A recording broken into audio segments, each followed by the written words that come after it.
तीन बातों में क्या गुना है जिसमें भोला मगन है। तीन बातों में क्या गुना है जिसमें भोला मगन है।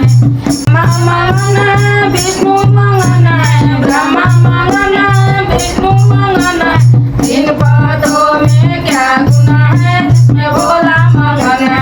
तीन बातों में क्या गुना है जिसमें भोला मगन है। तीन बात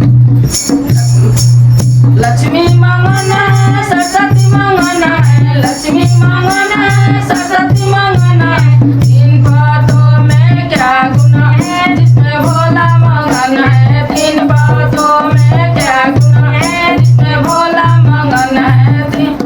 कार्तिक मगन है, गणेश मगन है, कार्तिक मगन है, गणेश मगन है। तीन बातों में क्या गुना है जिसमें भोला मगन है। तीन बातों में क्या गुना है जिसमें भोला मगन है। अरे रिद्धि मगन है, सिद्धि मगन है, रिद्धि मगन है, सिद्धि मगन है। तीन बातों में क्या गुना है जिसमें भोला मगन है। तीन बातों में क्या गुना है जिसमें भोला मगन है।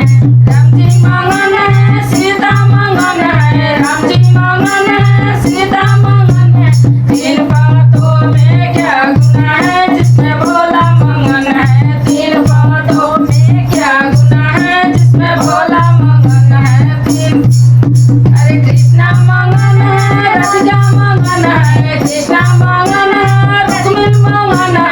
तीन बातों में क्या गुना है जिसमें भोला मगन है। तीन बातों में क्या गुना है जिसमें भोला मगन है। तीन बातों में क्या गुना है जिसमें